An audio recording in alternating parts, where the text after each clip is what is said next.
Hola, bienvenidos y bienvenidas a una nueva entrevista de Cita de Libros. Mi nombre es Emilia Aparicio Ulloa y esta semana nos acompaña desde Perú Tilsa Ota, junto con su primera novela que se llama Les Niñas de Oro de la Alquimia Sexual. Hola Tilsa, ¿cómo estás? Hola Emilia, muy bien, muchas gracias por la invitación.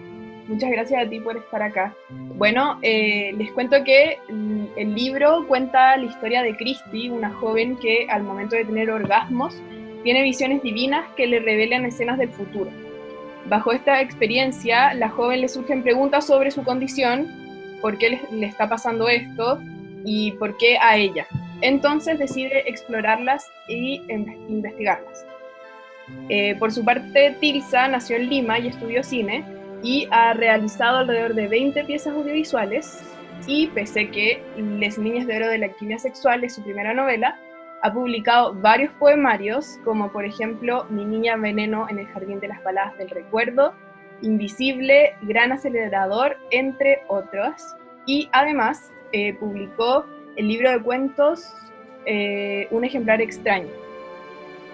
Bueno, lo primero que quería preguntarte es cómo surgió el personaje de Christie y de dónde sale esta idea de hacer a este personaje que al momento de tener orgasmos tiene revelaciones divinas. En realidad, de forma más literal, el personaje o esta novela surgió de un cuento. Digamos que es la continuación de un cuento que yo escribí hace mucho tiempo y que salió en esta colección de cuentos que tú has mencionado, Un ejemplar extraño. Y ella se planteaba la premisa, ¿no? Que esta chica se le sucedía esta especie de milagro cuando tenía un orgasmo, ¿no? Y ahí quedaba, ¿no? Era un poco como esta idea de la sorpresa que ella tenía y cómo la gente alrededor tomaba esto, ¿no? Como, sobre todo con escepticismo, ¿no? Y me di cuenta que daba para más, ¿no? Y había más personas que leían el cuento y me decían, ¿pero qué pasa, no? Como que querían saber como si fuera un episodio, ¿no? Un primer episodio de una serie que tiene que continuar. Entonces, así que me animé a hacerlo. Además que el tema de la sexualidad y la magia, bueno, son dos temas que me interesan mucho y unidos aún más, o sea, ¿no? Me parece que es como una combinación muy explosiva. Sí, Ujú. sí, digamos que de algún modo ella canaliza toda esa posibilidad, ¿no? De lo que puede ser la sexualidad y vemos su potencial sagrado o energético, ¿no? A veces de la sexualidad se habla, pues, no sé, incluso hay como esta especie de culpa, ¿no? Religiosa, ¿no? Que desde pequeños a veces sentimos que es algo sucio, ¿no? Tocarnos o pensar ciertas cosas, pero con el tiempo ya se va normalizando, pero casi nunca se llega a ver con esos ojos eh, como bien amorosos, ¿no? De verlo realmente como puede ser un milagro, ¿no? Una forma de conectarnos, de trascender, ¿no? Que también es un concepto bastante espiritual, ¿no? Y que a veces está ligado a la meditación o ciertas prácticas, pero normalmente no pensamos nuestra sexualidad como una posibilidad así de conectarnos a un nivel bien profundo, ¿no? Ujú, Y, y es que sí fue como surgió en la historia. ujú.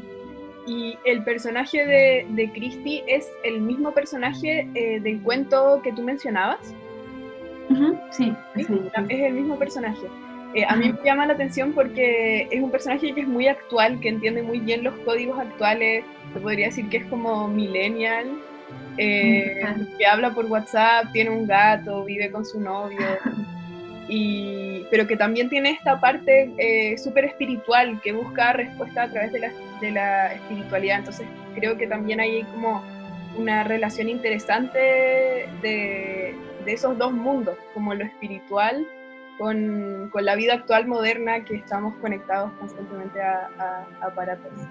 Entonces, en ese sentido, te quería preguntar cómo surge eso, cómo surge la relación entre estos dos mundos, entre comillas, como lo espiritual, porque para las personas que no han leído el libro, ella busca muchas respuestas a través del yoga, de la espiritualidad al final. También está esto de que ella en un momento dice que es atea, pero que se le presenta a Dios y su familia que es católica le dice como ya, vamos a ir a hablar con tal cura, pero ella dice como no, yo no es que hable de Dios como un Dios católico, sino que yo hablo de Dios como la persona que crea, que va más allá de la humanidad. como tú dices, de algún modo ahora se sienten como dos mundos, ¿no? Separados, ¿no? Como el mundo hipermoderno, donde estamos como hiperconectados a nuestros dispositivos, súper adictos al celular y relacionándonos, pero en esos términos, ¿no? Y por otro lado, el mundo espiritual. Y el comienzo de la novela, digamos, de Cristo también vive más hacia el primer lado, ¿no? Pero más bien cuando empiezan a ocurrir esos fenómenos, es cuando ella misma empieza a conectarse más con su aspecto espiritual, por esta búsqueda, ¿no? En la que ella se sumerge para tratar de comprender por qué le pasa esto. Y creo que de algún modo es también como una forma de recordar, ¿no? Que ambos aspectos conviven en nosotros, ¿no? Y están como que a veces uno está más dormido, otro está como latente, ¿no? Pero en realidad somos también, ¿no? Esa conexión más espiritual con la tierra, con la naturaleza, con el más allá, ¿no? Y de algún modo es como que, como tú dices, la espiritualidad está muy asociada a lo religioso, ¿no? Inmediatamente su familia le dice como que, tenemos que ir al cura, ¿no? Un cura que ha hecho exorcismos, incluso le dicen, ¿no?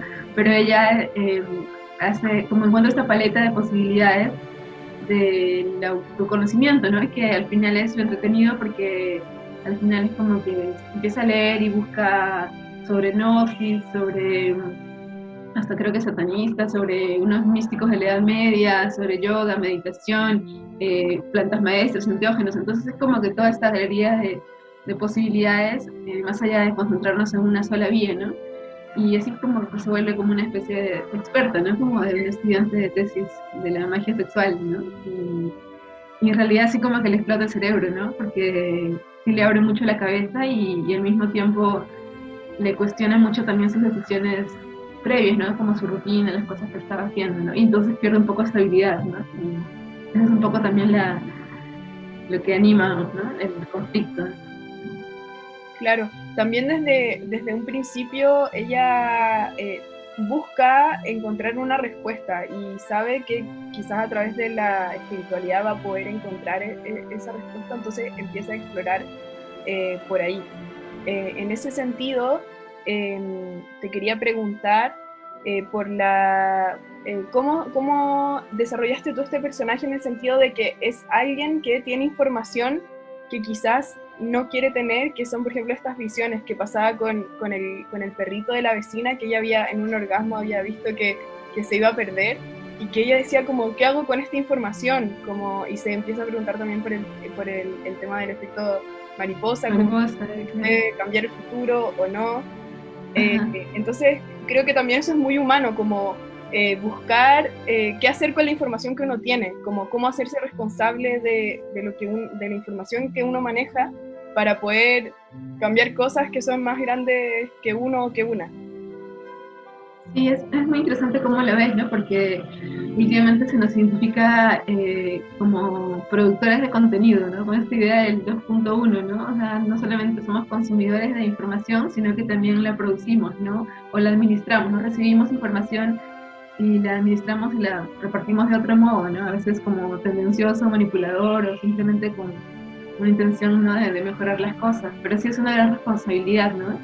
Y más aún cuando es como esta especie de información que en teoría los seres humanos no deberíamos tener, ¿no? Porque, y creo que también plantea esta encrucijada o esta paradoja de los poderes, ¿no? De los superpoderes. A veces los seres humanos queremos tener ciertos poderes, desde superpoderes de superhéroe hasta poder, ¿no? El sentido de económico, de influencias o lo que sea.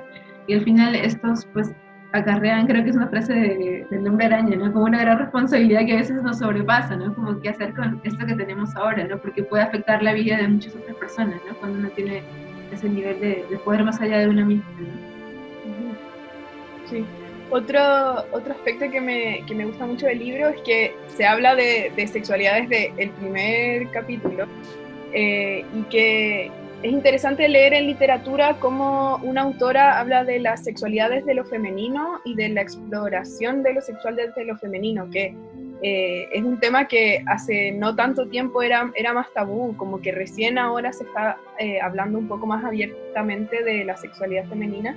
Entonces, ¿cuál crees tú que es la importancia de que existan libros como este o que se escriban tanto en la literatura como en el cine, en las series, en la representación ya, por ejemplo, en el periodismo, en los noticiarios, en general, como la representación de la sexualidad femenina? Yo creo que es importante en el sentido de que es liberador, ¿no? Para muchas personas que quizá no tienen acceso a una información o a una libertad, ¿no? Y pueden darse cuenta de los avances y progresos que se están dando en otros niveles, en otros lugares, y eso te inspira a exigir tus propios derechos, te, te reivindica, ¿no? En tus creencias, en tu libertad. Yo creo que, como tú dices, no es muy usual leer en novelas, por ejemplo, a personajes que nos resultan tan contemporáneos, no tan millennials como es Christie. Y me parece que tiene que ver con que a veces las personas pues, que están narrando, que estamos narrando pues, ¿no? las novelas, eh, digamos que las cosas que están pasando ahora, como tú dices, estos cambios, esta frescura, esta forma de hablar de la sexualidad de las mujeres de una forma como tan fresca y sin temores, sin tapujos, es más incluso casi una generación centennial, ¿no? De gente pues, de 20, 30 que le está dando vueltas a las cosas.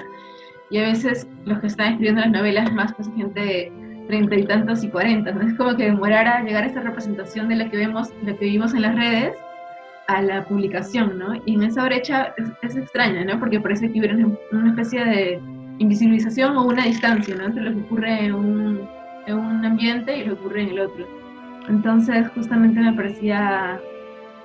me gustaba pues esta historia, me gustaba Christie porque de algún modo ella rompe esta brecha, ¿no? Y muestra pues las cosas que nosotros vemos en Instagram o Facebook y todo, ¿no? Como la forma de hablar y representar la diversidad sexual, ¿no? Sin que fuera algo de otro mundo, ¿no? Sino como algo bastante natural, ¿no? Para nosotros. Claro, ahora que tú mencionas eso, te quería también preguntar porque también en el libro se desarrolla el tema de relaciones amorosas o sexoafectivas desde la disidencia y desde las relaciones sexoafectivas que no son las comunes. Entonces, también como repitiendo la pregunta, como, ¿cuál crees tú que es la importancia de en la actualidad en las artes representar estos personajes que sean disidentes, que no sean siempre heterosexuales y que no siempre vean el amor como algo que yo tengo una pareja y me voy a quedar con esa pareja para siempre, y con una pareja única, como que también está bien ser heterosexual y tener una pareja única y todo, pero el amor es más diverso y existen distintas formas de amar también. Y en ese caso, pues como en la respuesta anterior te diría que la importancia de la representación es justamente ser un reflejo de lo que está ocurriendo y de lo que puede ocurrir, ¿no? Porque digamos que esta diversidad, esta libertad que hemos ganado es una prueba de que podemos seguir transformando la sociedad, ¿no? Como pueblo, ¿no? Como seres individuales, más allá de estas restricciones que parece que provinieran de estructuras como ancestrales, ¿no? O más que ancestrales, pues viejas, ¿no? Porque nuestros ancestros creo que eran mucho más abiertos que el sistema capitalista, por ejemplo, ¿no? Entonces, pero además de eso, creo que la novela, aparte de representar, es como una celebración, ¿no? Porque es como un crisol y te muestra pues muchas formas de vivir la sexualidad, de vivir de experimentar la idea de género también, y cómo conviven y cómo se celebran ellos mismos, ¿no? Como esta posibilidad, ¿no? Y a mí me parece muy bonito y es lo que yo también siento cuando veo pues como la diversidad y la gente asumiendo su experiencia propia como una forma de expresar las cosas diferentes, ¿no? Como uno mismo sueña, ¿no? Más allá de lo que está predeterminado. Y para finalizar, te quería preguntar más por la novela en sí, porque esta es la primera vez que tú escribes una novela, pero tú escribes poesía.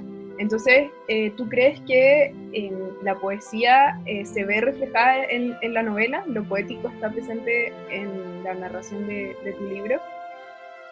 Sí, de todas formas. O sea, yo creo que la poesía me atraviesa o me compone, o sea, como de una forma como muy sustancial, ¿no? Y como todo lo que haga pasa por esa sustancia, ¿no? Por ese tamiz de la mirada, ¿no? Y creo que se ve mucho en el lenguaje, en la narrativa, pero también, por ejemplo, en que es una novela muy de imágenes, ¿no? Por ejemplo, no es tan descriptiva, pero también es muy cinematográfica, no tiene que ver con que yo estudie cine, ¿no? Siento que la ves mucho en escenas, en imágenes, y incluso, ¿no? En la poesía básicamente es una narración opuesta a imágenes, ¿no? Igual que las metáforas. Entonces, bueno, creo que es eso, ¿no? Con imágenes y tiene además mucho humor, que creo que es como algo que también la caracteriza.